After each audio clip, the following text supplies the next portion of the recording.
Episode 167 of the Wilderness Podcast is brought to you by our Patreon supporters. If you want to become a supporter of the show, you can go to patreon.com/the Wilderness Podcast. So I want to thank Brian Norwood, Basic Pickle, and Hoyt for becoming supporters this week. Which brings us to our supporter of the week. Our supporter of the week is Anthony Nicelle. I'm sorry if I mispronounced that one. Thank you so much for supporting the show. If Patreon's not your fancy, that's quite all right. You can go to buymeacoffee.com/Dilz to make a one-time pledge instead. So I want to thank Timbuktu25 and iRoll for buying me a coffee this week. I actually got it right here. Yeah, damn it, Tim Hortons screwed up my coffee today. But that's okay, that's not on you guys, that's on them. But thank you so much for supporting the show. Seriously, guys, we can't thank you enough. All right, now that I got my thank yous out there, let's get into the actual show, and we'll circle back to this later.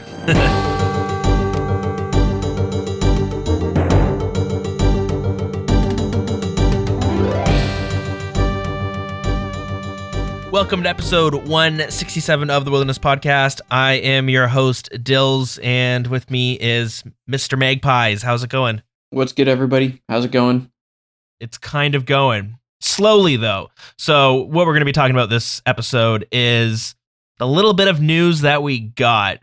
We had some server issues happen this week, which honestly, I guess isn't really news, but when people get locked out of RuneScape for a couple hours, start losing their mind, and we saw that happen a few days ago. Yep, we also had the dreaded R word, the rollback. Oh, was it a full-on rollback? They had to roll back for like 15, 20 minutes, I'm pretty sure, during the login issue. Oh boy, that sucks. Jagex also released a new PVM challenge. I know a lot of people have been craving a new PVM content. And while we have a ton of PVM content, it does feel like the past year has been very lacking in terms of new PVM content. So they brought out a new PVM challenge called the Tazar Ket Rax Challenge. Basically, in fight caves, you fight one Jad. Well, what happens when you have to face multiple Jads? There's a new challenge out with some cool rewards there, but I guess it begs the question, does it scratch the itch? Who knows? We'll get into that shortly.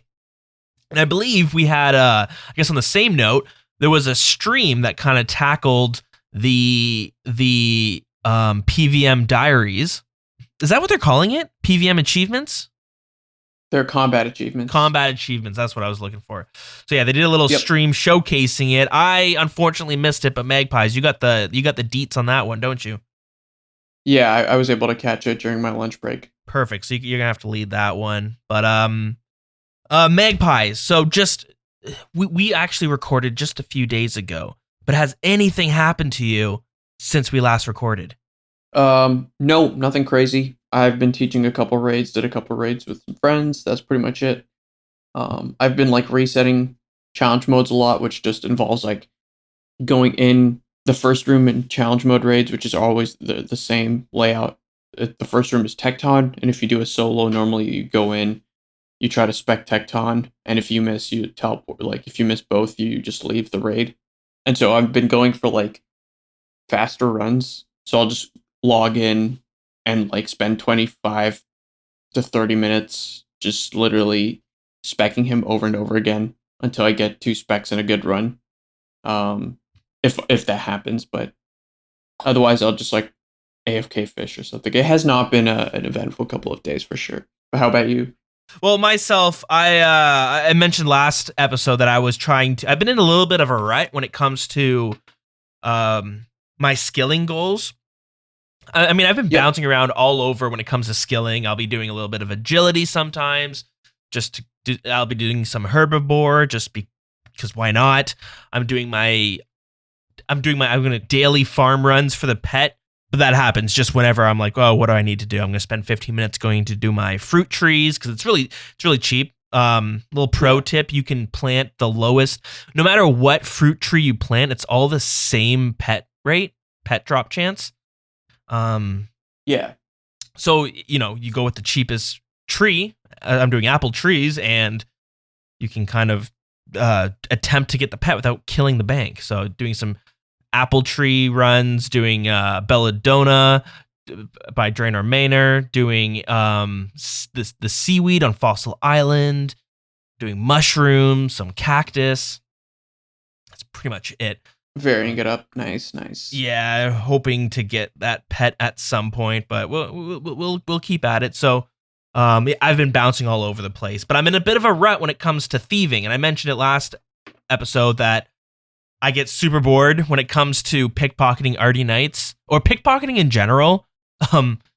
Like Artie Knights is probably the most, I don't know what you want to call it, engaging or AFK. Yeah. Yeah. You just user friendly. You just click it.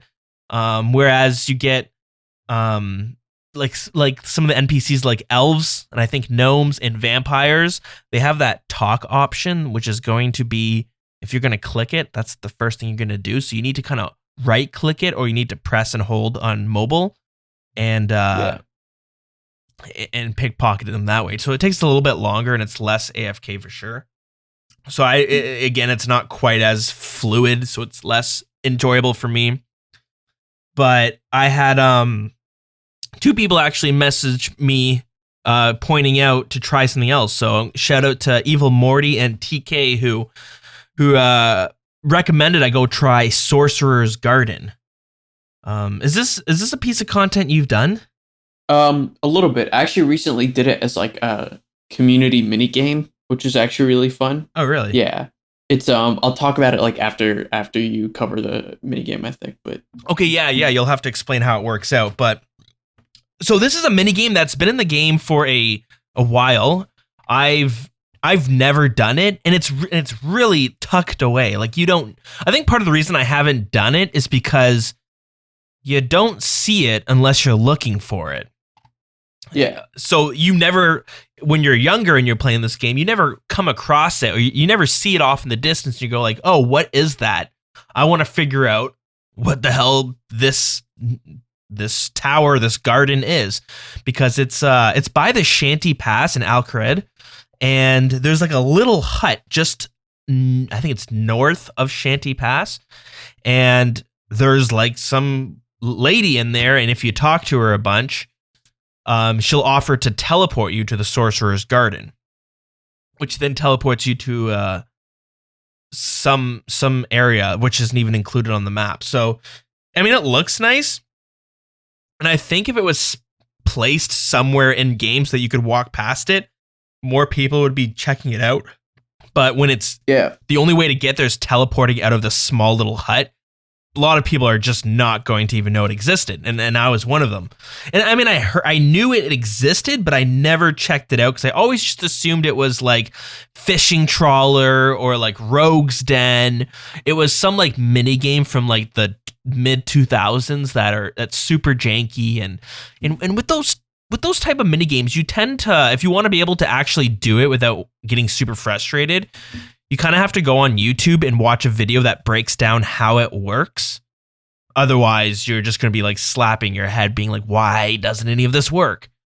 It's kind of like with like Rogue's Den, where it's going to be really easier when you learn the mechanics that when there's a trap, you can bypass the trap just by clicking one square in front or behind it and then clicking the square that's on the opposite side of the trap. And your guy will just jump over the trap. He'll walk over the trap and it won't activate. Yeah. Stuff like that, which like you're not going to know. It's not intuitive. It doesn't make any sense. But because the way the game is built and because that content was released way back when, that's just how it kind of works. So I always thought Sorcerer's Garden kind of worked that way. And maybe it does. So I've only had a chance to just check it out and see what it's about. So I'm not a pro and I haven't figured it out yet. But there is not rumors. People have told me that there's a way easier way to train thieving in one of the garden rooms.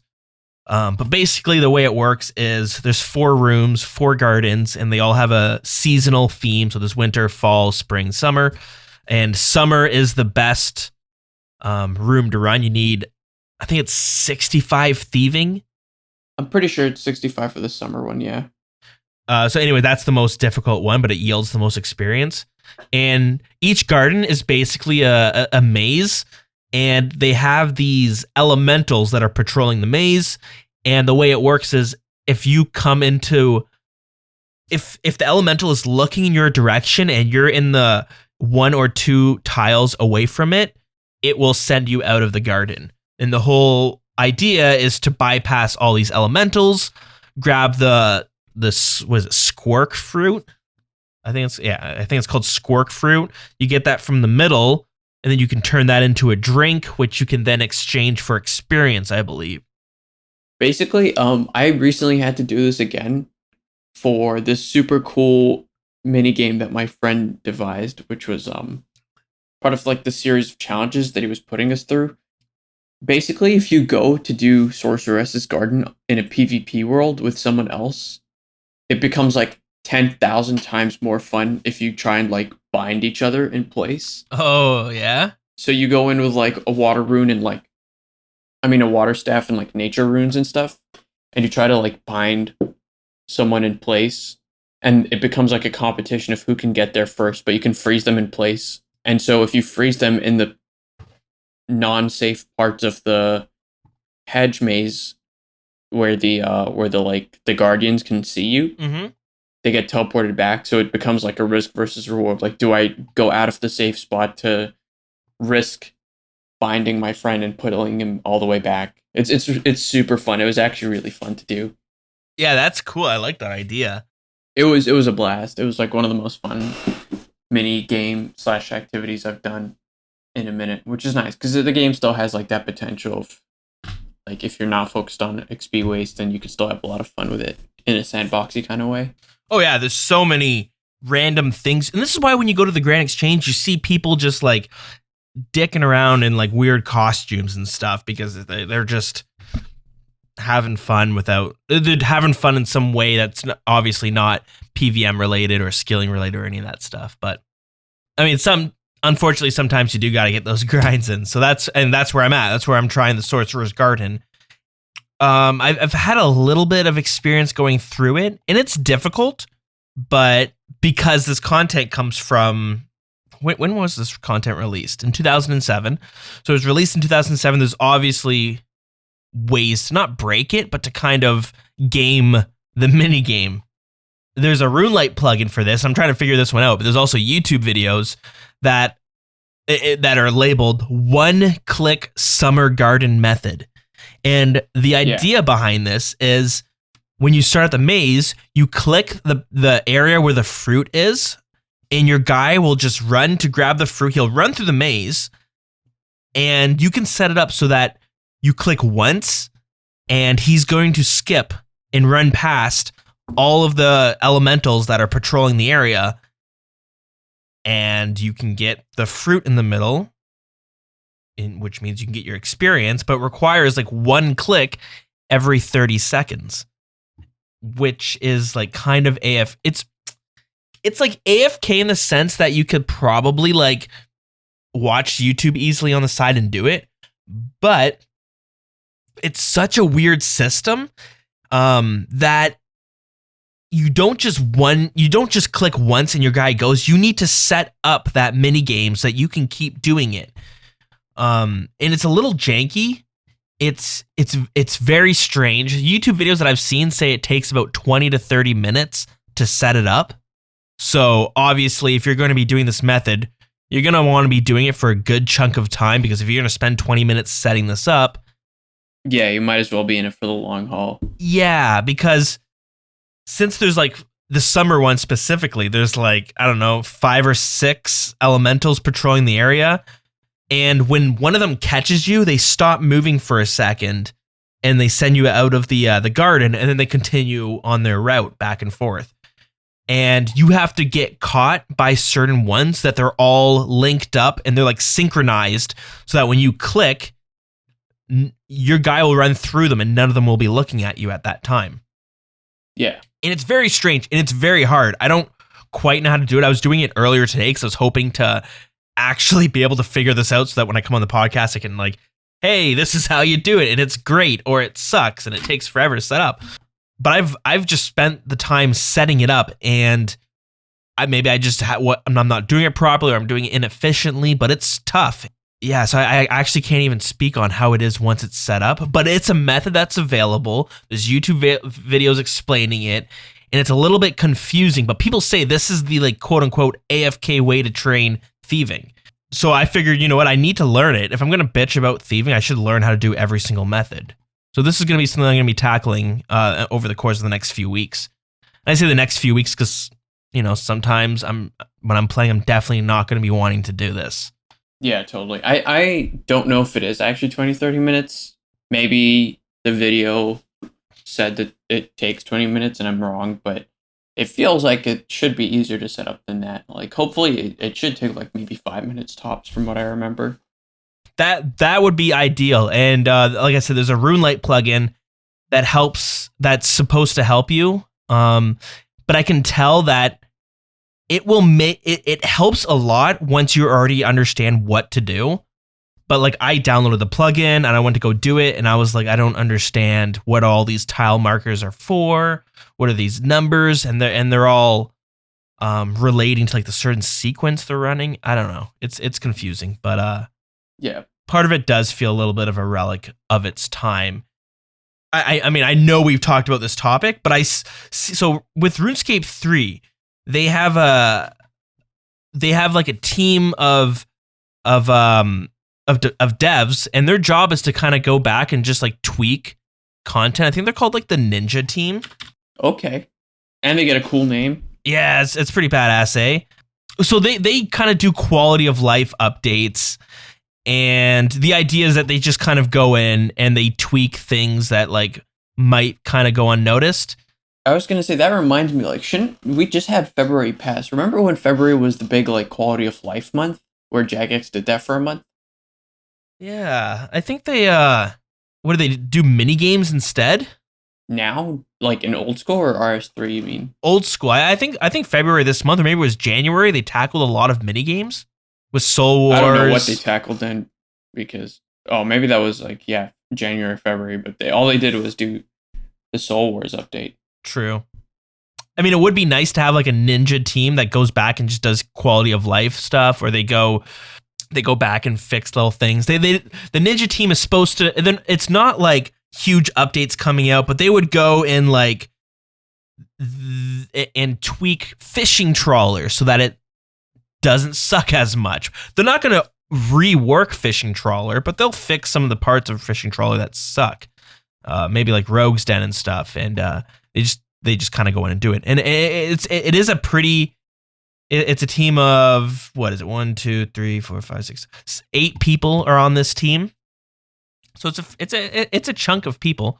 Like, having a ninja team would be really good. I'm just like mourning the death of like quality of life month, to be honest, because I totally forgot that February a couple of years ago, for maybe someone who's a newer player, they used to like mark February as the one month where they wouldn't focus on new content, and they would just like improve what's already in the game. And it was actually like a lot of substantial updates would be going through every single February, like every single week of February, to make the gameplay experience better. Like, we got a lot of interface improvements, I'm pretty sure. Yeah. Like, do you remember the crafting interface? I think the smithing ones were both from February quality of life upgrades. Yeah, that was massive. I almost don't remember the interface or the lack of interface when it came to crafting things in the past. Well, I mean, it just goes to show, like, there have been a lot of interfaces and activities that have had room for improvement, and it's kind of sad if Jagex like leaves them to die, but at least we got 6 Jads, am I right? Yeah, I suppose so. The thing I liked about the quality of life month is that there are a lot of things in this game that you just kind of like I don't really think about. I wouldn't even think about improving them, but like there 100% is room to improve. Like the crafting menus. I would never have been like, we need to overhaul the crafting menus. And I know part of it was because mobile came out and we needed something that was a little bit more user-friendly. But then when Mod Ash went and readjusted every UI for crafting, like I look at it now, I'm like, this is amazing, right? Like how did we not want this for so long? How did this stay the way it was for so long? How is it only now that we're getting this giant update for the crafting system? It's massive, right? I mean, it was borderline unusable until they changed it. There's still some there's a lot of quality of life stuff that has been pushed through. It's just like bits and pieces and things that they say, oh, we're gonna do this the next time we get around to it. Like, for example, in the stream, the combat achievement stream, which was also, by the way, the Steam welcome stream. Oh, okay. The J mods showcase like their new update for the bolt pouch, which actually adds like a quick toggle to switch between bolts in your interface section. So where you go to see like what armor you have equipped, you can actually just like one click switch your bolts there. It's actually a pretty cool system, but like things like that, yeah, you would have never like assumed to put them in the game.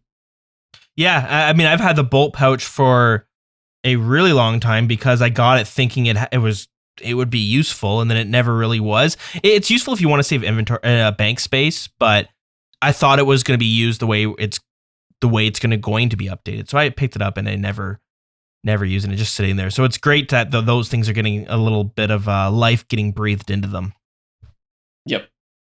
So I want to switch gears a little bit. I know there wasn't a lot going on, but I think this is the perfect opportunity to tackle some of these topics that I have a notebook where I write down little topics when I think of them. And I'm like, oh, we'll get to it whenever we can, whenever I can weave it into the conversation, which doesn't happen too often. And then this list just continues to get bigger. But a few episodes ago, you weren't on this recording, but me and Heartless were on it. And I was talking about how I had somebody who tried to lure me for my T-bow.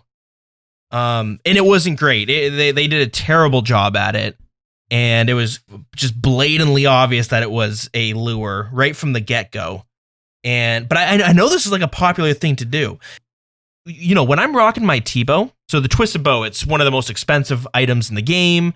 When you get the T-bow and you're wielding it, you become a target for these people who are now going to like try to lure you, like socially.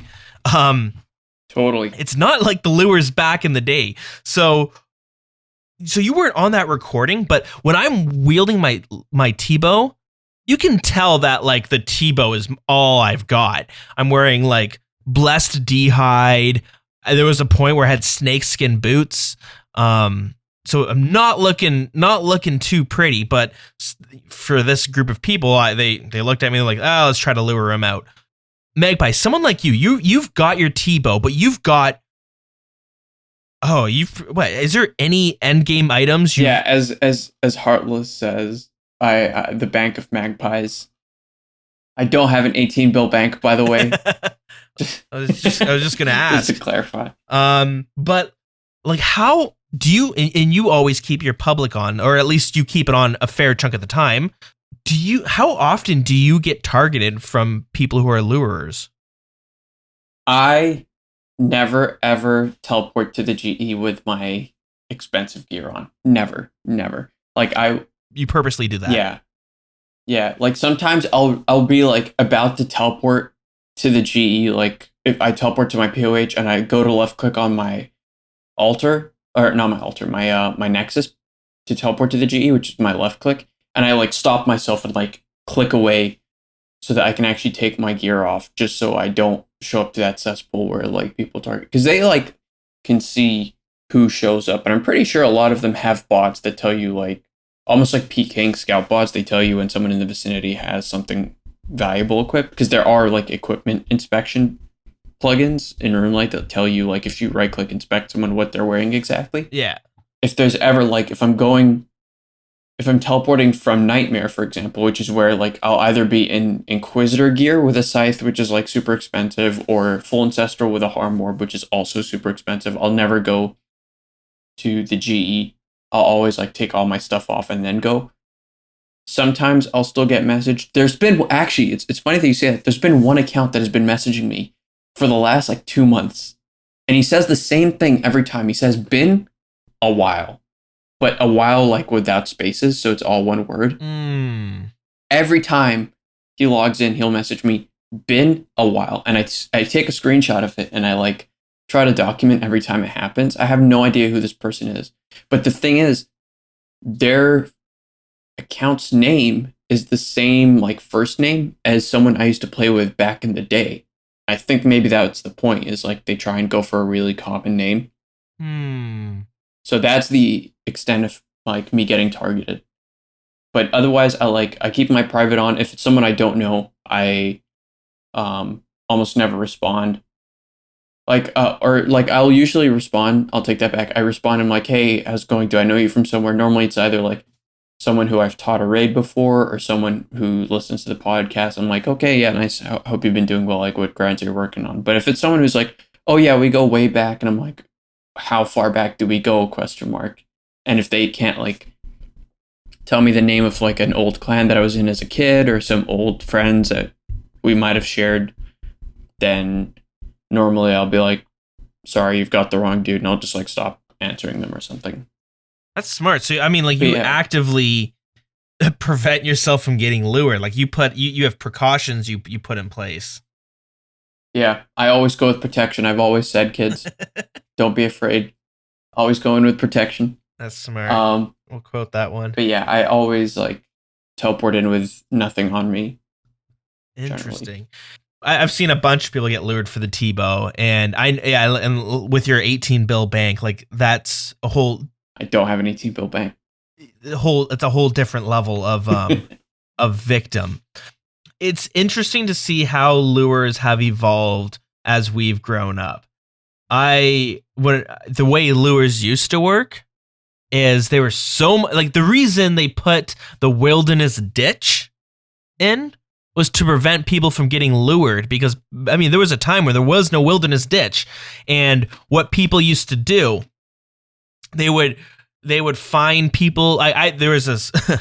I mean, if you were good at it, you became famous for it. There's a guy used to be named JoJo 3000, and he would make YouTube videos of him luring people, and I used to watch them, and they were like kind of enjoyable, and it was like enjoyable to watch because it was such a interesting way to lure. Like, we're all kids back then. It wasn't like what's happening now where somebody pretends to know you or whatever. They would basically just find somebody who has a Santa hat. They would say like, hey, do you want to win, I don't know, a couple mil, because a mil was worth so much more back then. And they would probably, yeah, I'll have some. And they'd be like, okay, cool.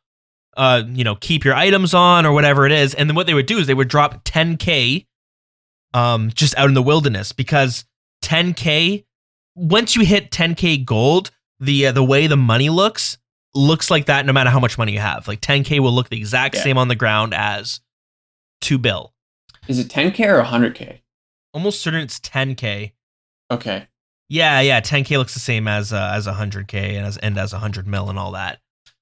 And they would drop it, and then they would hope the person would run out to grab it, and then they'd have 2 friends who'd come out, freeze them, kill them, and the way loot would drop it wasn't based on how much it was worth. It was based on, I think it was based on its stats, which was very deceiving. So like the Robin Hood hat would drop over like a rune full helm. Yeah, rune full helm, even though it was worth like 5 mil, but the rune full helm was like 40K at the time.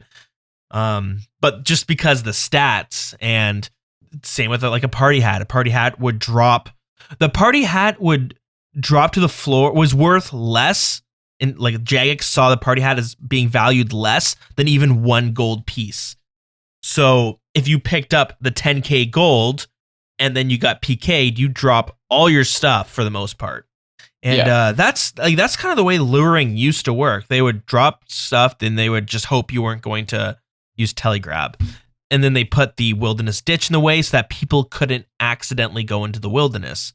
It's funny. I was like thinking back, like luring's been a part of the game forever, and we were just younger and dumb, and the people trying to lure us was younger and dumb as well. So I remember so many times people would just be like, hey, can I buy your Robin? This is on my pure. I remember the specific scenario. I was on my pure, and somebody would message me being like, I want to buy your Robin hat. And this is when you would meet people in the forums to sell stuff, or you'd go to World 2, and you're like, okay, sounds good. And they'd be like, hey, meet me in just meet me in Edgeville at like level 8 wilderness. We'll trade there. And you're just like, okay, like they're not even trying to like trick you into it. They just say, let's just trade in the wilderness. What's the worst that could happen? And then they would try to spec you out with their other peer. And that happened a bunch to me, and I would go along with it, but I would make sure I was ready to fight back. And a few times, it was really easy to anti-lure or anti-PK people. Like, that was the way you did it back then. And even scams, like I see this in every Grand Exchange world. If you go to the Grand Exchange, you'll see this all the time. People are constantly saying like buying Twisted Bow 1.5 bill, buying they say they're buying those bots. Yeah, they say they're going to buy these really expensive items for way over price. Honestly, I don't quite know if they just try to trick you in what they put in the trade menu or if they put items. Yeah, they normally put plat tokens. So it's like the whole 2 bill 4 thing where back like a year ago or so, there used to be just constant bots at Raids Bank spamming 2 bill 4.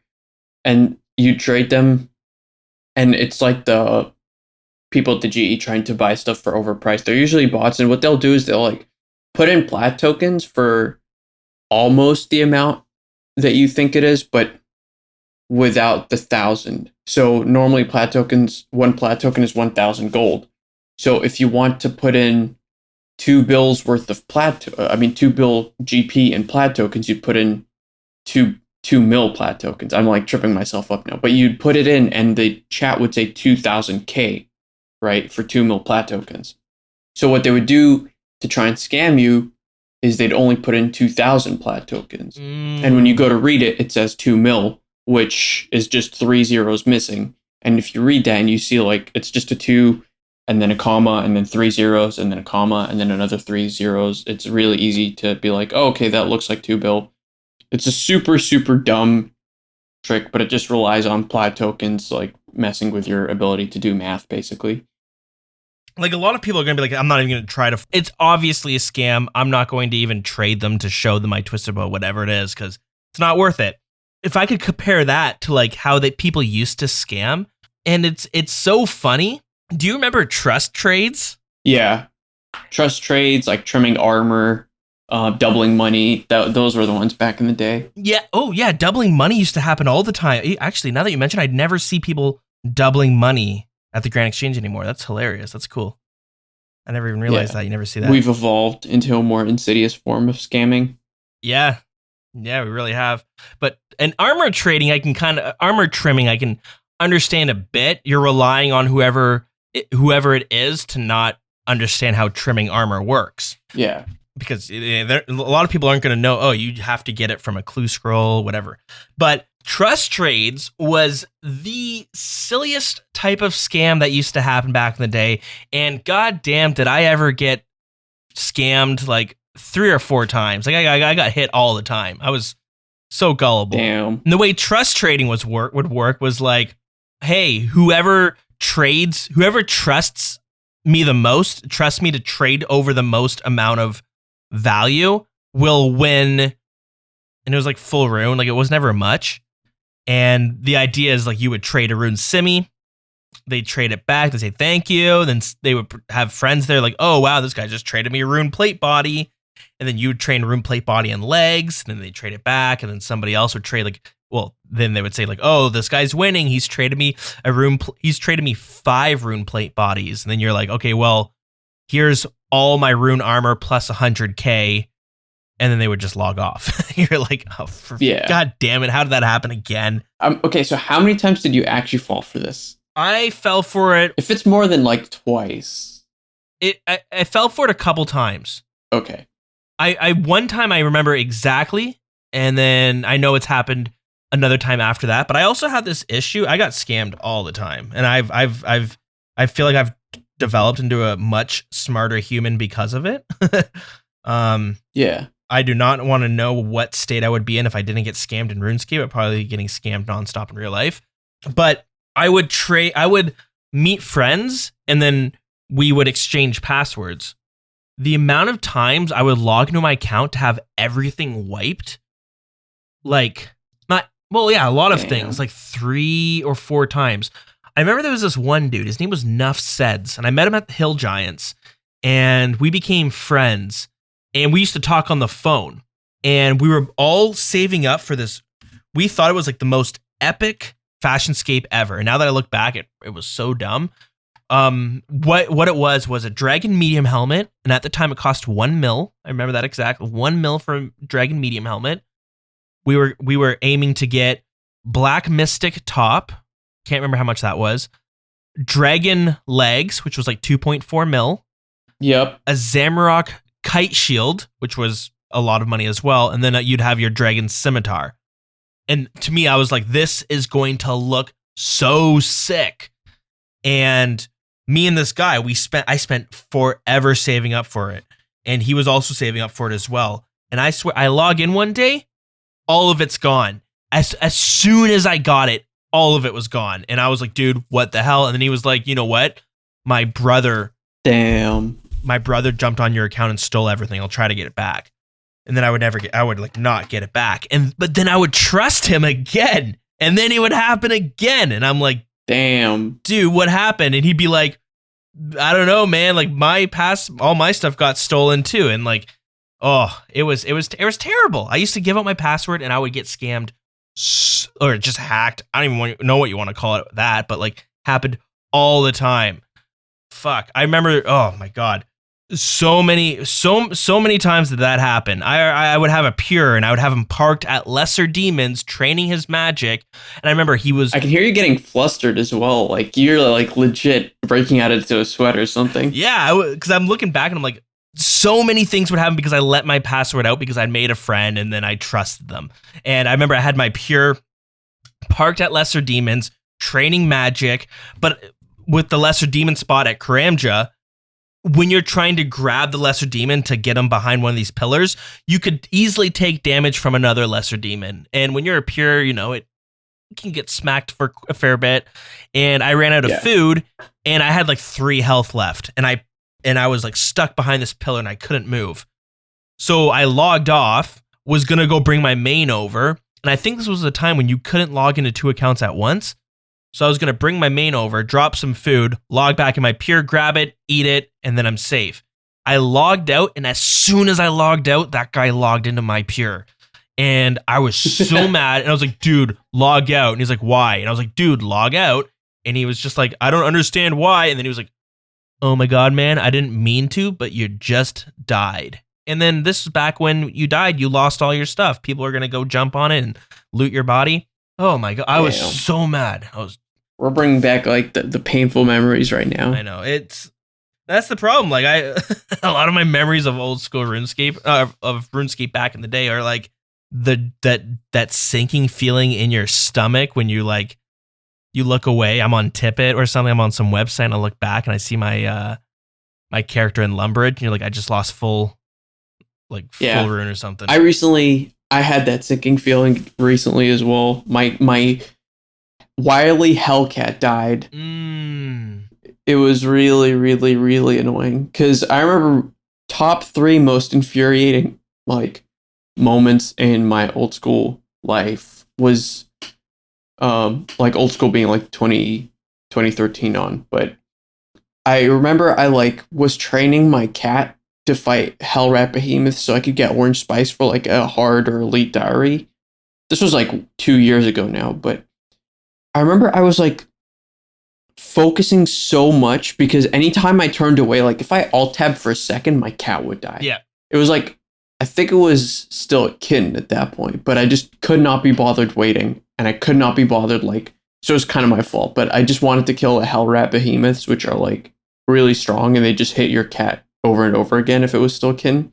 So I would just be there with my fish, like ready to click the curtain the moment it got low HP. But then I would get like a Discord message or I would get a text or something and I would look up my cat died. And one time, I shit you not, I literally dropped a piece of paper on the ground, looked up and my cat had been like 2-shot. I have no idea. It was still one of the most frustrating things I've ever done in old school.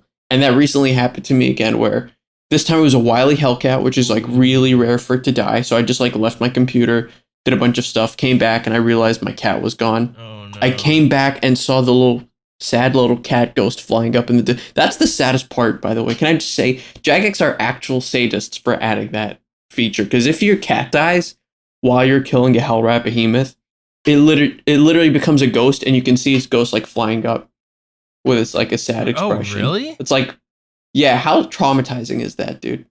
Yeah, that's messed up. I didn't even realize that. I think that scenario is one of the rare scenarios that are like the gut-wrenching moments because of how long it takes. What is it, 2-3 hours? Yeah. Yeah, so like 2 or 3 hours it takes just to get your kitten to turn into a cat. And I remember having the same issue. I remember spending like a week, and I think I had like 8 of them die on me. And maybe not 8, but it was enough that you're just like, it's like traumatizing because it takes so long to get your cat ready to kill hell rats again. And the worst part is you're doing the hell rats for the spices so that you could boost for stews, probably construction. So it's like painful on multiple levels because the stews aren't getting the construction level. They're not boosting you high enough. So if you don't know how stews work, it has a chance of boosting you 5 levels, or it has a chance of reducing a skill by 5 levels, and anywhere in between. Yeah. It's like there's like an 8% 1 in 16 chance, I think. Okay. Yeah. Yeah. Yeah, it's 1 in 16. Yeah, 1 in 16 chance of you getting what you need. So if you need to get plus 5 construction levels to build something, you have a very low chance of it. So if you're not getting those levels and then your cat dies on top of it, it's just like it's like a domino effect, and you're like, oh my god, I gotta do this all over again. I gotta get this cat, I gotta feed it to make sure it doesn't run away. I gotta play with it so it doesn't get bored and it doesn't run away. Yeah, that's rough, and I feel for you there. Yeah, I think we're bringing up some traumatizing moments for a lot of people. So I think this is the perfect time that we can move on and talk about all the fun stuff we got this week. Yeah, let's do it up. Okay, so the first dev blog that we have to tackle is there was on March 4th, there was some login issues that occurred for, I don't know, most of the day. People just weren't able to log in. But if you were logged in, you were still allowed to stay as long as you didn't try to world hop or log out. Yep. Honestly, it's not really that big of a deal. A lot of people got a little bit stir crazy. I know myself, like I usually spend the day like AFKing on the side, and I wasn't able to do that. So I was like, oh well, but also where's my 60k runecrafting experience I missed out on? Yep. So yeah, that happened, and I guess because this doesn't happen too often in old school RuneScape, like people are gonna say it does, but when you look at other MMOs, they do it like once a week for maintenance. So yeah, it's not as common there. So that happened, not a big deal. They fixed it. I think you mentioned there's some rollbacks that happened. Yeah, there was like a 15 or 20 minute rollback. Okay. At one point, I have no idea why they needed to do it, but they just announced that they would need to roll back like 15 minutes of progress. So. Man, did you see on RuneScape 3 where like some accounts, people are getting rolled back by like 2 weeks on RuneScape 3? No, but that actually sounds ridiculous. When was this? I was watching a friend, he's a YouTuber, and he just plays the game and he does commentary over it. He's kind of like a relic content creator from the past, because like before we had some of the big like Settled, who's doing these like Ultimate Iron Man area restrictions, and they have this, you know, heavily produced series. A friend and people from that era would just play the game, and they would just offer some commentary over top, talk about random stuff. This is what I'm doing. This is how I leveled.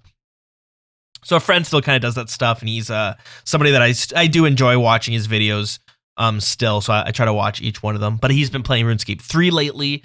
It's where I've seen some of the cool RuneScape 3 content. But he had just lost his hardcore Iron Man status, but he was showing that some people, there was one person specifically who came into the game, started playing fresh from level like 3, and he'd been playing for like a week or 2 weeks, and then he logged in one day and his account was all the way back at level 3 again. And Damn. And a few other people were like, hey, I just logged in and all my stats are reset, or like I logged in and like I'm like 2 weeks worth of progress is gone. That's actually crazy. Yeah, that sucks. 2 weeks sounds like insane though. Yeah, 2 weeks is a long time. Well, like I don't even know what if my account got set back by 2 weeks. I have no idea what I would lose. I'm not definitely not keeping that close of I'm not keeping track of like where my account's at each week. Yeah, that's a big rollback to suffer. And I guess the weird part is it's like only a few people get affected. Yeah. Did you ever used to get like emails from Jagex that used to tell you what your monthly progress was? That rings a bell actually, but I don't remember it off the top of my head, but that does ring a bell. I used to get some from my account that's saying like, hey, Dilz, this is how much experience you got this month. This is how many levels you got this month. Here's some other cool stuff. And also here's some updates that came out this month. And it was kind of just like a monthly newsletter. Just bring it up now because I just realized I haven't gotten one of those in like a year. It was always nice to see because like, especially when you get to higher levels, you're like, progress is so slow, but it's nice to be like, oh, well, over the like last month you leveled up 6 times, but you got like, I don't know, 2 million experience. You're just like, oh, that's neat. At least I got a level. Those were pretty good. I just think maybe they slowed down all those emails because I think Jagex is starting to send as few emails as possible so that people don't start to expect phishing emails. Like, they want to be able to say, if we send you an email, it's only going to be about like this one topic and this is what it's going to be about. Yeah. So that there's less opportunity for phishing emails to, come off as legitimate. Yeah, that's fair. Because I remember when I used to get those, I was always a little bit like hesitant. Like, I don't recall, like this just came out of the blue. Is this a phishing email, Yeah. So it did feel sketched out there. But anyways, yeah, so servers were down for a bit. Not really a big deal. But Magpies, you'll have to tell me if this is a big deal. We got a new PVM challenge. Boiled down, basically, you face up to 6 Jads. And that's it. You start off with 1. Once you defeat that, you do 2. Once you defeat that, you do 3. All the way up to 6 Jads you have to face. But you're only able to get up to to 2 Jads until you've beaten the Inferno. Yeah. The reason why that is because I think I might have mentioned this before, but I like how Jagex actually had the foresight to lock 3 Jads behind the Inferno completion, because one of the big walls of progress in the Inferno is triple Jads. And so having this be an option to just constantly practice means that you can go into Inferno without having to worry about a massive wall that blocks a lot of people sometimes. Okay, that's fair. Worth mentioning, the same thing applies to the first Jad, because you need to show a fire cape to get into the part of Moral Wreck where the challenge is, so you'll always have been able to do 1 Jad before you get free practice at another one. Gotcha. That does make a lot of sense. And then if you can defeat the 6 Jads, you get a new recolor for your Jad pet, and it basically just makes it look like the Inferno version of it. Yeah, looks pretty cool. I like the Inferno version of Jad. It's black and grayish instead of like a flat dark red. Yeah. So it looks pretty nice. It looks like it's made of obsidian. Yeah, that it does look. I agree. It looks cool. Now, what are your thoughts on this? Like, it seems okay. Honest, it seems random to me. I mean, I get it. It almost seems like a little bit of a meme. Yeah, I get it. It's like a mini game. It's not really like true PVM content. It is, but it isn't at the same time, I guess. I don't know. And I know way back they released this challenge as something for fun on Tournament Worlds when they were releasing probably some new items that you could test out. You were able to go fight 6 Jads. Again, though, it was kind of just like a meme. Now, I know you've at the very least attempted this. What are your thoughts? Yeah, I haven't spent too much time on it, but I got past 5 Jads. Oh, nice. I haven't really given 6 Jads. Like, I went in for a few runs, but I haven't cleared it yet. And maybe like I'll go do it later tonight or something. But I agree with you. It seems really random to be put in the game. It seems really private servery to just have this one closed off area where you just fight 6 Jads. True, yeah. It comes off as a major like private server vibes, but yeah, I don't know. I think they could have added like the transmog option for a Jad pet in a cooler way, maybe in a new quest series that unlocks a mini game like this, but maybe more so like ingrained with the quest. Because I know that the Tazar series is an actual quest line in RS3, for example, which I know we just said they shouldn't take as much from RS3 in terms of content, but I'm all for taking like lore and quest line ideas from them. But yeah, you're talking about last week's argument, right? Last episode. Yeah. No, I again, just to my take on it too. I don't mind if they're gonna take RS3 content, but like if you're going to, can we get some of the cool shit, like the really cool shit? They got some really awesome stuff that I would love to see in this game. Yeah, let's get the Squeal of Fortunate. Yeah, it's Treasure Hunter now, but yeah. Oh yeah, you're right. They did change that whole thing. Never mind.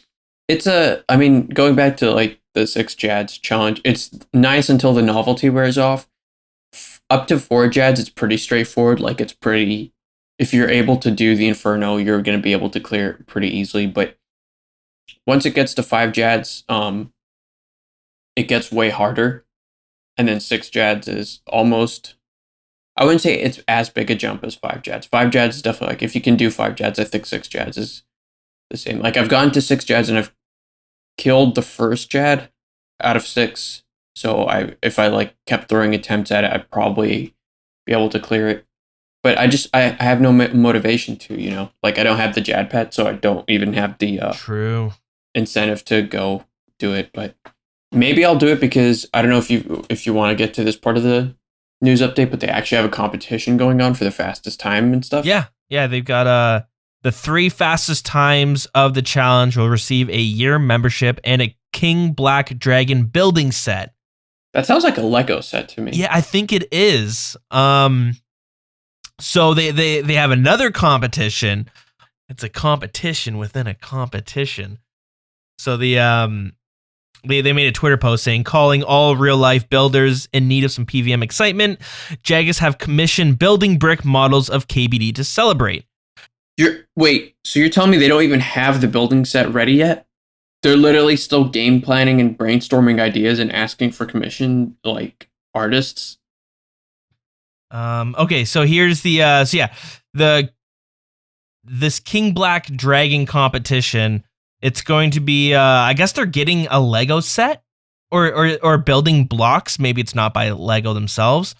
And actually this competition's coming out this week, so the details aren't even out right now. They just kind of teased it. So next episode we'll have to talk about what's going on with that. I was wondering why I couldn't find it on their site, but that seems to be linking in with this competition because if you're one of the fastest times, the top 3 fastest times, you'll receive the 1-year membership and you'll receive that King Black Dragon building set, which is interesting. That's cool. And they have a second challenge, which is the most unique kill. So submit your most creative setups for battling the 6 creatures. The more unusual, the better. Submit a video of you successfully defeating the 6 Jads with your setup. Please include your inventory and RuneScape name. Tag your entry with the hashtag 6Jad Challenge on any relevant social media platform. They even have Reddit and Discord listed on there. Interesting. Slap that hashtag on there. I don't know if that's going to do much for that. But anyways, you can also submit it by sending him an email to oldschoolcommunity@jagex.com. Yeah, so jump on it. And every individual that completes the challenge within the next 2 weeks will also be entered into a raffle to win 3 months membership. That's fun. Oh, wait, really? Okay, yeah, now I'm definitely going to go finish it then. That's free membership, dude. That's bond money. They don't say how many people are going to win it, though. Sounds like a scam to me. Yeah, so your thoughts on it, you're kind of like take it or leave it, eh? Yeah, it's honestly a 3 out of 10 or 2 out of 10 update. Yeah, it doesn't add anything of value to the game, like beyond just the novelty of trying it. It's like a cool challenge until you realize it's not really got any depth. The only people who are going to really make the most out of it are the people who want to do the 6 Jads, like fastest time or the most unique kill. Which, to be honest, by the way, my entry would be like either Avenge and Retribution Bomb, but I think most people are going to do that. I would go for like a Barrows run of like each of the 6 Barrows brothers. You kill 1 Jad as one of those 6. That's cool. That's a good idea. That would be my entry. But how would that poor Torag run? That would be rough. Yeah, you're right. How do you do the retribution bombs? Right, that only triggers when you die, doesn't it? Yeah, so maybe if I like kill 5 Jads in some other way, and then the last Jad, I was thinking like I'll plant a flower which moves you 1 tile in, and maybe the flower moves me 1 tile right up to Jad, and he'll melee me, proc my Venge, and I'll spend the first part of the kill damaging him to a certain HP threshold, and then after that I'll like Venge plus Retribution him. Interesting. After he melees me for like a 100 damage. It could be cool. I don't know. That was like my idea, but I like your Barrows idea. That's I'm sure it's not an original one. Yeah, maybe I'll give the Barrows one a shot. Yeah, bust out the what's that amulet? Amulet of the Damned. Oh yeah. Do you want to also check out the other news, by the way? In other news section of the 6 Jads. And fun fact, I actually inspired. I think I inspired one of these. Okay, let's get the rundown. What's going on? What else is going on in this dev blog? Yeah, so in the 6 challenge update, there's just like some other news. They made some quote unquote behind the scenes improvement to the quest system. It says this shouldn't have any visible impact, in which case what's the improvement? I'm not sure, but maybe it's just like loading it faster or something. They've separated the Martin Thwaite's shop for Iron Man and non-Iron Man. Okay. And then this is the big one. So the Dawnbringer now drops to the floor if someone teleports out of Theater of Blood, which I think was partly due to me a couple weeks ago. No, why? Why do you say that? A friend of mine and I are like collaborating over ways to troll people in raids. We like he was famous for this. I say famous, but he wasn't really famous, but it was his shtick to like mess with people with like the tightrope crystal. And so we were working on one for Theater of Blood. And so what I did once was I tried to teleport out, which is like in Theater of Blood, you cannot teleport out of the raid except with a teleport crystal that you buy from somebody. Okay. And I know that a couple people have done this before, but I went in, I tried to find like a 416 world with like a party with just scammers and real world traders. One dude was legitimate. I had to apologize to him at the end. Hopefully we're cool. I went into Theater of Blood, took the Dawnbringer, and I teleported out, and it actually did not drop the staff on the ground. Oh. And so that basically kills the run for people, especially because you can't get past P1 if you're not planning on... If you don't actively bring in like a niche, like specialty inventory to do P1 without the Dawnbringer, you cannot finish P1 without the Dawnbringer. The Dawnbringer, basically, for people who don't know, is the staff that you need to spec Furzik with to lower her shield down. And that's how you finish the first phase of Furzik. So before this, if you teleported, you take the staff with you, and it disintegrates outside the raid, which means that the people inside the raid do not get the crystal. Do not get the staff to spec with again. And the moment this update hit, I had a lot of people message me about this. Because I think what happened was someone shared it with a JMod, because I shared like the image in a couple of Discords, and I think people were circulating the fact that like I teleported out. So now, unfortunately, that can't be done, which is good, by the way, because it was a pretty toxic move, and I ended up apologizing to like the legit player that was in the raid. Yeah, I like donated money to charity afterwards. It felt pretty bad, but that's you did what you had to do. Exactly, in the name of science. Yep, and now look at this. It's been fixed for everyone. That's good. Yeah, that's great news, but also that leaves... There's still ways of trolling, don't worry. I've done a couple of ones with friends where I'll like telegrab the Dawnbringer out of a certain spot, like drop it somewhere completely random. I'll telegrab things in Chambers of Sarek, like the tightrope crystal, stuff like that. Mm-hmm. So there's still ways of like trolling with people. Oh yeah, and I guess that's part of the fun for many people in raids. Now, before we move on from this dev blog, there's another competition that we skipped over, and it was Oh yeah. the art competition, design an item. Calling all artists, design a new hat to be pulled and added to the game. Went up to 12 months of membership and King Black Dragon building sets. They're really doubling down on this building sets. I'm starting to think that they're not going to send these building sets out to anybody, but it's going to be like that thing a couple years ago where some dude just didn't get his do you remember that? Like they had a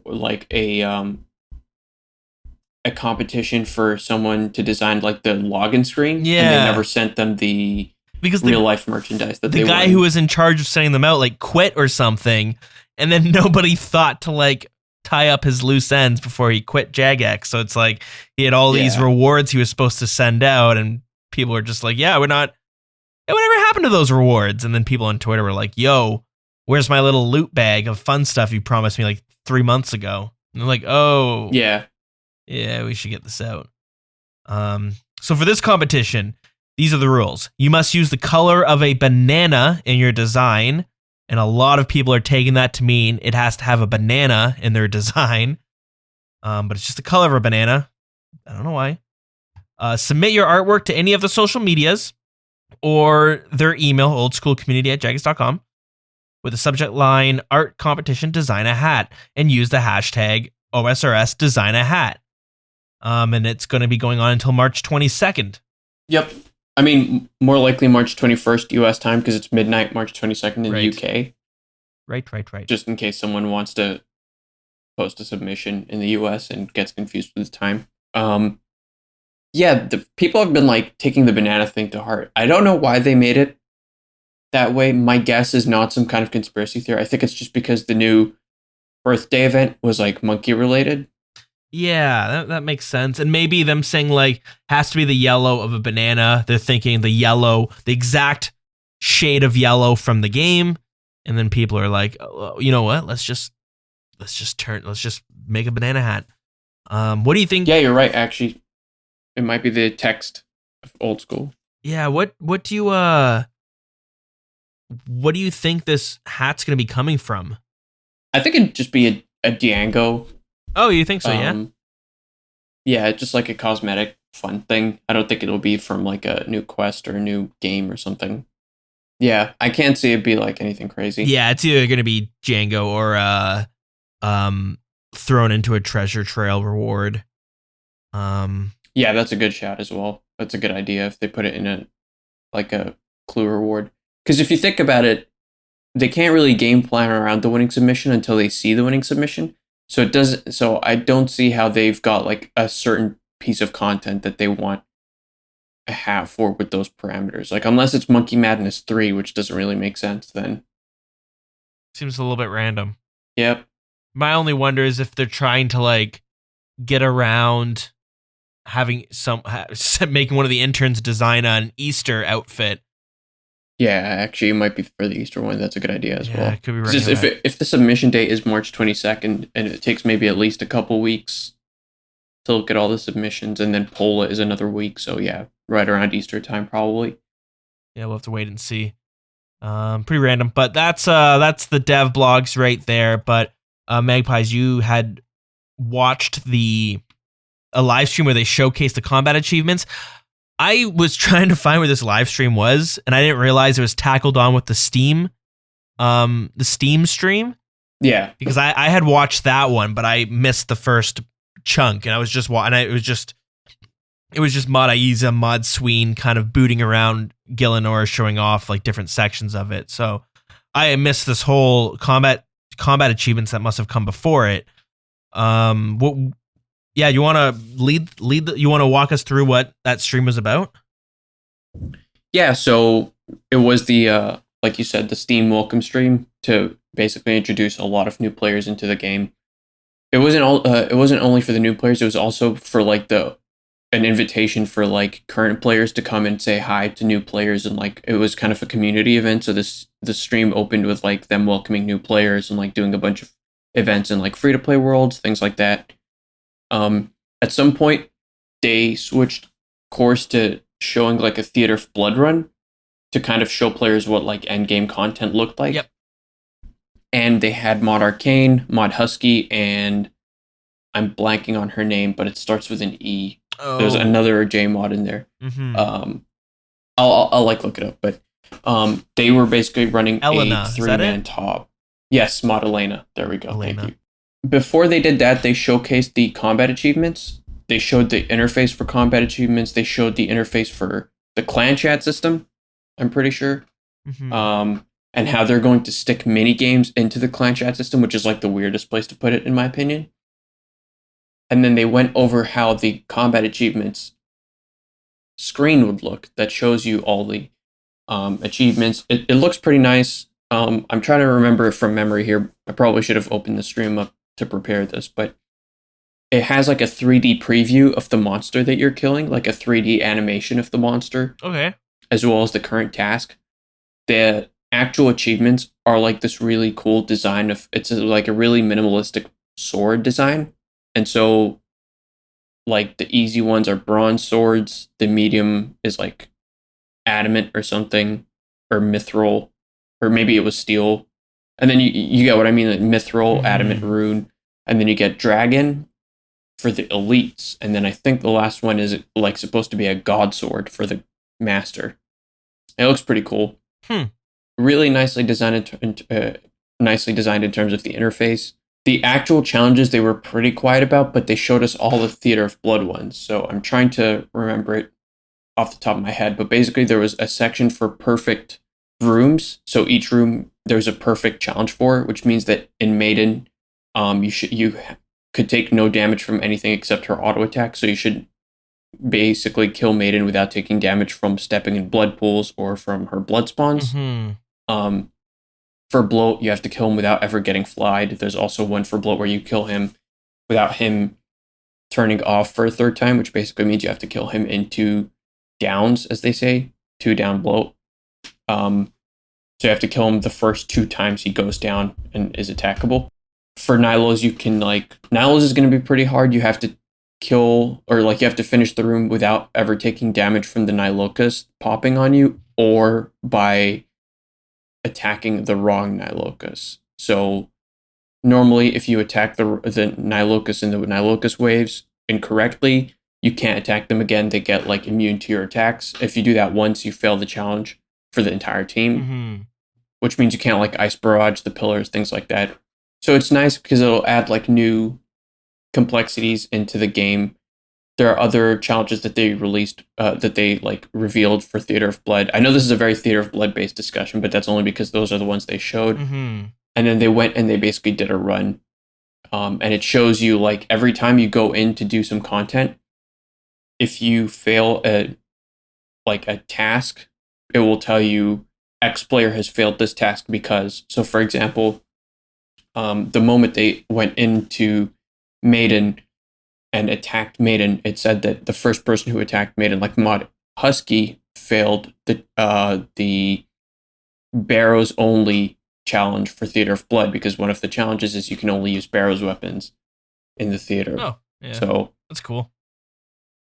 It's pretty cool. The interface itself looks really nice. I don't like how they've moved the minigame to the clan chat system to make space for the combat achievements in the quest tab.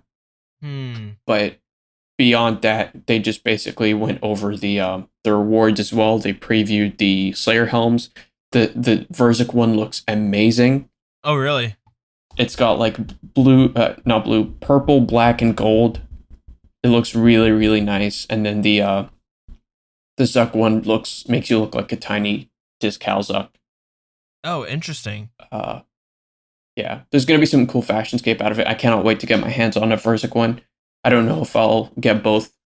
I think the Discal Zuck one is the harder one, and I'm probably going to look to finish the challenges, so I'll probably go ahead and get the points for that Slayer helm as well. But it's pretty nice. They showed the rewards as well. I think you get like an XP lamp for each one that you finish, and then you also get a new it's almost like an achievement diary item. I believe it was like an offhand of some kind. Oh, yeah. And so it gives you unlimited teleports to certain areas with certain perks. So it's going to operate just like an achievement diary, except instead of being like location focused. The theme is obviously going to be around combat. It's going to be pretty nice. I'm excited for it. It did wonders to preview the update. Yeah, it should be cool. It should be like fun once they ever get around to releasing it. I guess the sad thing is we're probably going to have to go through that whole equipment rebalance BS again. Yeah. Although I do have a conspiracy theory. Oh. I don't think that's going to come into the game yet. Oh, okay. Let's see. Oh, did you want to cue up the conspiracy music? Yeah, let's do it. I don't think that Jagex is sold on the blowpipe nerf anymore. I think they've seen the backlash from the community. What they might do is they might slowly phase it out and hope that people forget about it. Or if they do reintroduce it, it's going to be way less severe than what they initially suggested. So you think they're going to phase out the entire like rebalance update, or they're going to phase out specifically the blowpipe? I think they're going to phase out most, if not all, the update. Oh boy. Okay. That's what I assume. I don't know if that'll like come into play later on down the line, but here's what we know. We know that Jagex knows most people don't want the blowpipe nerf to go through. We know that they tooled the blowpipe nerf to make it a little bit less egregious than what they first suggested. We also know that they have this combat achievements update ready to go, and they're pretty much good to send it off. Like the interface looked good. I'm pretty sure it's just a matter of bug testing now because the system itself looked like it was ready to go based on the stream and the previews they did. Mm-hmm. So with that in mind, they have the new quote-unquote like flagship update of early 2021, which is the combat achievements. Kind of sad that the combat achievements are the biggest update that they can offer right now, but it doesn't make sense to lock that behind a nerf that needs a lot of time to go through. And they've said that they won't release the combat achievements without nerfing the blowpipe first. So especially with them having new owners, looking for new ways to get players back, with people who are burned out of the game for a lack of content, there's no better way to do that than with combat achievements to bring them back, giving them new endgame opportunities. But what is the point of holding off on that update for a nerf, especially for one that a lot of players don't enjoy? Does that make sense? Like, yeah, I get it. It makes sense when they're looking like short term, like in the near future. How can we get people enjoying it? Because like, I didn't want to bring it up earlier because we kind of talked about it last episode, and I feel like we how many episodes in a row can we talk about what is 2021 gonna give us in terms of updates? Like how much can we really bitch about that when they've really told us their roadmap isn't like super massive for this year and it wasn't really for 2020. I think that what you're saying makes sense, with the combat achievements being like one of the main updates for, I guess, 2021 that we know of.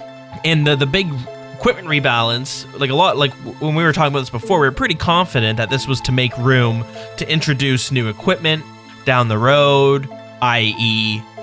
Third raid to be introduced, or some other massive PVM update. It also makes sense for them to be like, you know what, this equipment, like, we don't even have a raid planned, so let's do this combat achievement, and we'll cross the bridge down the road if we need to when it comes to rebalancing these equipments, to make room for a third raid. So I here's the thing.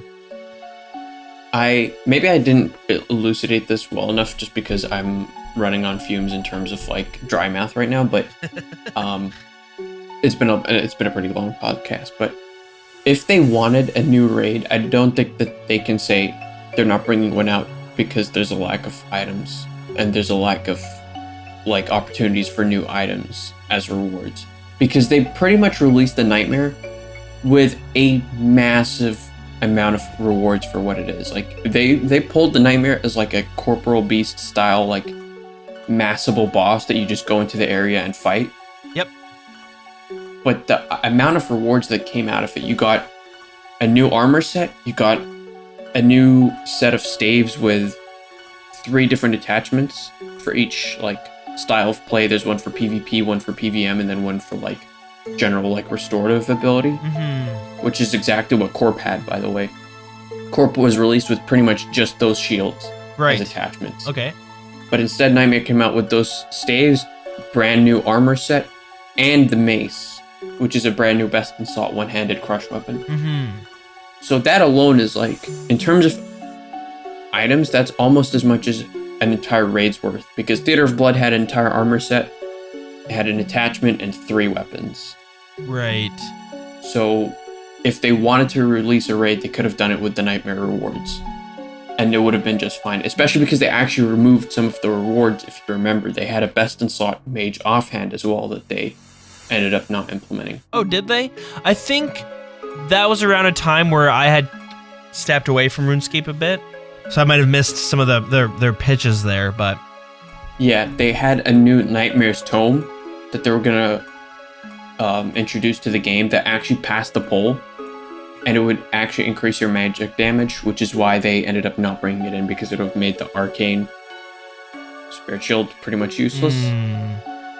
So if they wanted to release a raid, they had all the items there as rewards, but they just went down the Nightmare path. I'm not saying they're lazy because they released one boss instead of a raid with multiple bosses and a cool design, but they might be lazy for releasing only one boss. I don't know. Is that my decision? Not really. It's not for me to say, but if it was for me to say, I'd call them lazy. One thing that I miss from old school RuneScape, because we don't really see it too often, especially in recent years. But I miss when I it's always so exciting when a game receives this like massive update. Out of the blue. I feel like at this point you're gonna kind of see it coming more. You get more teasers for it, but like I feel like with old school RuneScape, because they seem to do things in like steps where like they're gonna release. We're gonna release this Darkmire with a few things, but we're gonna release the Nightmare separately from that, and we're gonna release. Did they release? No, the quest was tied to that. But sometimes they'll like release like a big update in like 3 different tiers, which I mean that makes sense. They get them out faster and stuff. But there was like, I don't know, when's the last time we got like such a massive update with like imagine if we got like Theater of Blood, Nightmare, the Darkmire with the Hallowed Sepulchre and the Sins of the Father.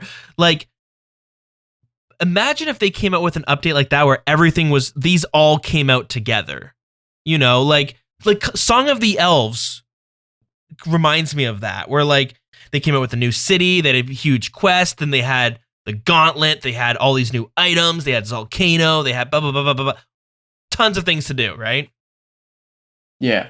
Maybe it's just because we have been in a bit of a drought as far as content. I mentioned that like I hate like rehashing the same conversation, but I feel like some of us are getting a little bit stir crazy with like what, I'm sure you feel that way. Like you're getting a little bit stir crazy where it's like, okay, you've done everything there is to do so many times already, right? Yeah. Like generally when you get to end game content, you generally only have like 3 directions to go. You can either do the first raid, Chambers of Zarek, you can either do the second raid, Theater of Blood, or you can do Nightmare. Unless you're going for like a niche activity where it's like, hey, let's actually switch it up just for the sake of switching it up. Let's go kill like Corp or something, just for the sake of like variety, but not actually motivated for anything beyond we've done the other 3 a lot. Or let's go to God Wars and kill bandos for a bit. Mm-hmm. For me personally, I would say it's kind of one of the drawbacks of the poll system. I'm all for transparency in video games. I'm always an advocate for companies saying, hey, this is what our plan is and this is what we want to do. But I think that there's actually some room for creativity where if Jagex releases a poll which is just, should we introduce a new raid? These are going to be the item rewards from it. We're not going to tell you the names of the items. We're not going to tell you like the aesthetic. We're not going to show you pictures. But these are the items specifically. There's going to be a new best in slot. Let's say new best in slot range armor. There's going to be a new crossbow. There's going to be a machine gun, dual wield AK-47s. I don't know what it is, sick. but let's just say With penetrating bullets, armor piercing. Hell yeah. Exactly. And then they'll just say these are the rewards. Should they pass? Like, should they be introduced in the game? And let's say they pass, and Jagex goes silent for like 6 months, never mentions it on stream or anything, and then one day you wake up and it's like a new ice-based raid. The new best in salt like range armor is just like a bunch of crystal ice shards on your body, and it's like an aesthetic that you had no idea was coming, with a raid that you like never saw coming at all. Mm-hmm. You knew that there was going to be a new piece of content in the game. You knew that there was going to be a new raid, but you didn't know where it was, what the design was. Like for Chambers of Zerk, it's all about like crystals. For Theater of Blood, it's all about blood for some reason. Jagex was going through the like edgy phase when they did that. Sick. Imagine they had one that was like around the elements that you had no idea was coming until it was too late and it was already in the game. And it would be just like the old days where you log in, you go, whoa, this new update, you like rush towards the area and people are just like exploring it. And maybe the like announcement update for the day of release is just, hey, this is in the game now, go check it out. But they don't tell you how much there is to do anymore. Because that's what like the new update, I've noticed like the news updates are really, really, really structurally opaque in the sense that it's like, it literally goes through everything that there is to do. There's no room for like Easter eggs or new items or new locations. There's always some kind of teaser to it in the update. The last time that they didn't announce anything like that was the Rabbit of Doom from Perf Dennis. Just thinking that, where nobody saw the rabbit coming. And it's just like this level 3 rabbit that's really hard to do and really tough to kill. And it drops the what is it? The TR, I think. It's a grail. Sells for like 530K. But when did Song of the Elves come out? July 2019, I think, or August. It was definitely summer 2019. Okay, so like a year and a half ago. Yeah. Yeah, July 2019. Yeah, that was one of the big updates where I had like a blast exploring the city. There's like a clothing shop that had cool little cosmetics. None of that was pulled. I mean, like, why would you, right?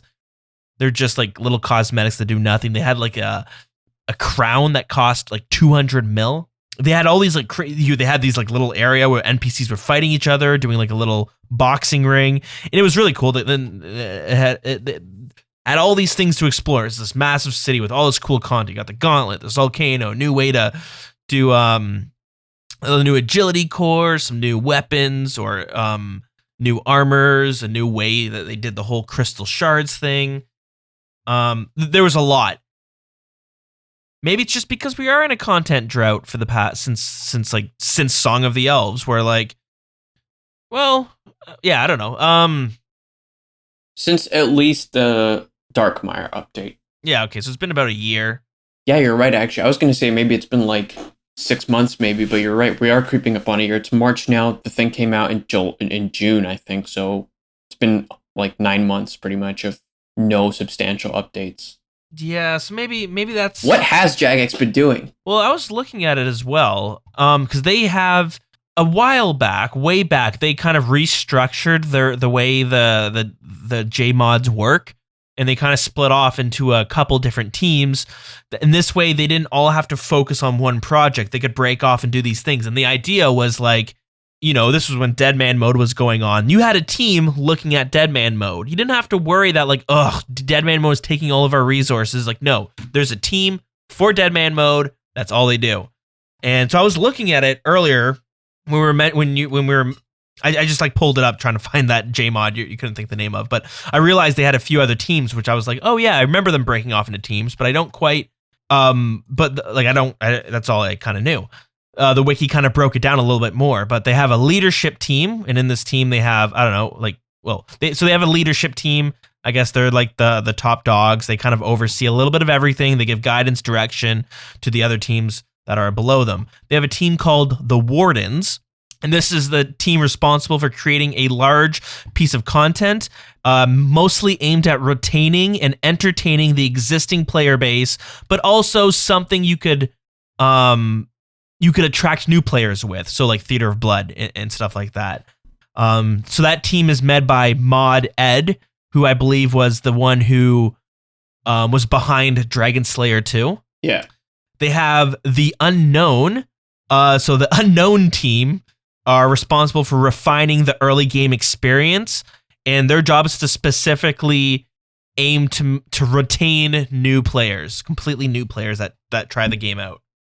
So that is led by Mod Lenny.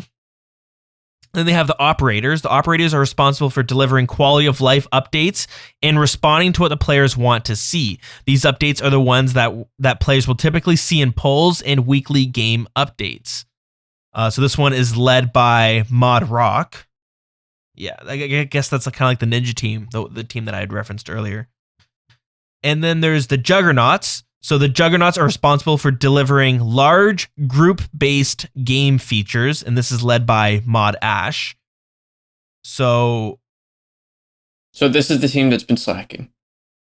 I guess so. If you want to put it in like brutal terms. So I'm looking at it now, and it seems so we had Mod Husky on it, Mod Elena, Mod Bruno, Mod Arcane. If you're savvy with your mods, you'll know who we're talking about. But the from the streams that I had seen, Mod Arcane, Mod Husky, I'd seen them a lot on the streams talking about equipment rebalancing. So I wonder if the Juggernaut team was pushing to get the rebalancing so that they could go crazy with some update ideas, I guess. But regardless, it's still a team of 5 people, which is that a lot? It is and it isn't, I guess, right? Yeah. I'm looking at... So I was trying to find the RS3 equivalent of this. Every time there's a content update in OSRS, you get like the list of all the JMods at the bottom. Yeah. So the new 6JAD challenge had the list of JMods. It goes, Acorn, Arcane, RG, blah, blah, blah, all the way down to Z. It's literally an A to Z of JMods. Okay, yeah. But RS3 doesn't have an equivalent like that. I was just trying to find a news post by them. And so I don't know the difference in size between the two games and the two development teams, but certainly when you read off how many people are working on Old School, it sounds like a lot, but at the end of the day, to play devil's advocate, it's actually not that many people when you think about a lot of them are community engagement driven, and a lot of them are like artists. Like they've included Mod G in here, who I know is like community based. Although interestingly, like this isn't all the J mods because Mod Tyrant isn't in here, and he does all the like anti-bot, like anti-role trading work. So maybe he's like split. 'Cause I remember there are some people who do like some of the anti-cheat. They would do both RuneScape 3 and OSRS. Yeah, at least in the past. I'm trying to pull up the RuneScape 3 teams. Okay, so let me pull up for the content development teams for RuneScape on the RuneScape wiki. It has both Old School and RuneScape 3. So let me count real quick. So quickly comparing the RuneScape 3 content development team with the Old School team, there's 26 on RuneScape 3 and there's 15 in Old School RuneScape. There is still quite a bit in Old School. I was surprised that it was so close. I do know RuneScape 3 does, at least for the longest time, it was making more money because of microtransactions. I think it's starting to go more in favor for Old School, and it might have even surpassed this year. I'm not quite sure. Yeah, there's still, I guess the Old School team has grown a bit, and hopefully we start seeing it a bit. But continuing with the teams for Old School, we have the graphics team, then we have the game engine team, the publishing team. So I guess they're in charge of like events and that sort of stuff. That's it. So I don't know, maybe we can chalk it up just to COVID-19 and all that stuff. But yeah, I guess the problem is normally we have a Rune Fest that we kind of use as a reference to see what we're going to get this year. And I know we got a little bit of a roadmap with some of their monthly journals. I forget what they called it, but yeah. But anyways, I guess we can move on. I think we're feeling a little bit in a content drought. We're feeling a little bit like we're just waiting for the next thing. Of course, we have our own things that we're all working on. And I mean, we all have tons of goals, but really, I think a lot of us are ready for that nice big content to get released so that we can go have fun in a new area and have some other activities to try out. I just remember some of my favorite moments in game were day one of like Karulm being released, like going to try Hydra with a bunch of friends. Day one of Prifdinus being released, going to try Gauntlet and like doing the quest with a bunch of people. Day one releases are really fun to do. So especially for like when you think about it, a lot of players have never experienced the hype behind a day one content update with like a massive update that they have the levels for. It's really fun to go in blind where nobody knows what they're doing on the first day, and you slowly start to hear like news of what you should and shouldn't do. It's a really fun experience that unfortunately we haven't been able to have for the better part of a year now. So yeah, and it's a long time when you spend a lot of time on like one specific game. And I think that's why when I have this list of like the RuneScape 3 updates that I would love to see in old school, it's because I watch like a friend on YouTube and I hear through the grapevine this new update or these new bosses that come out, and I go check them out and I go like, wow, that's sweet. Like I think RuneScape 3 does some really cool stuff, and I wish we could take advantage of the stuff that works really well. Like I really think they have a cool animal husbandry system. I love the idea of like player-owned ports and all that sort of stuff. And I guess that's the thing when you look at RuneScape 3 content, you kind of get that feeling of the mystery behind these updates, because it's a completely different game, but they're very similar at the same time. All that to say, it's been a kind of a slow week. Sure, we got that new PVM update, but it's just the same boss times 6, and it's a little bit of a meme. So I guess we'll have to be on the lookout for the next best thing. Yeah. I guess with that, though, we can move on. Yeah, let's do it up. All right, we're going to take a stroll over to the Grand Exchange, which is just a different way of saying this is how I'm going to tell you how you can support the show. So we got two ways of doing that. The first one is through Patreon. You can sign up on patreon.com/thewilderness podcast. You can pledge. I don't know. There's a few different tiers you can decide to pay, and then it's a monthly payment. If you want, you can stop it whenever you want. It's a way to help support the show, help us cover some of the bills that are tied in with podcast hosting. So yeah, all the support we get, it helps tremendously. And as a way to give back, every now and then I do these OSRS Ramble episodes, which is where I sit down with different RuneScape players. And it's just a way to talk about RuneScape, talk about some of their backgrounds, some of their experiences with it. They're fairly infrequent right now, but I did record one, and it is currently on Patreon. So if you are a supporter on Patreon or through some of the other sites, you will get early access to that bonus content. And then after, I don't know, a couple days, it goes live on the public feed. So if you're not supporting the show, that's totally okay. You'll still get it. The one I talked to, his name was Yitzer Flogan, and he created an old school RuneScape musical. It's pretty cool. And I was like, oh, we have to talk about this. So we sat down and recorded, and I had a lot of fun doing that. So anyways, yeah, patreon.com/thewilderness podcast. And you also get a shout out if you're one of our supporters. So I want to thank Basic Pickle and Hoyt for jumping on to the Patreon supporter this week. And our supporter of the week is Anthony Niazel. I hope I'm pronouncing that properly. I'm terrible with names, but thank you so much for supporting the show. Like I said, we truly appreciate it, and I really, I hope to bring more content for some of the supporters. It's something I'm kind of working on, but it's very infrequent. But yeah, it's something that's definitely top of mind for me. So anyways, thank you to you guys. And also, if you don't want to use Patreon, if you don't want to sign up for monthly payments, that's quite all right. Totally understand that. It's like the age of subscriptions. And the last thing some people want to do is sign up for like yet another subscription service. Oh my God, it drives me insane sometimes when I look at my bill every single month and I've got I was paying for like comic books every single month, like a digital service to read comic books. It was like $35 and I wasn't even reading them. God, and that was going for like 6 months.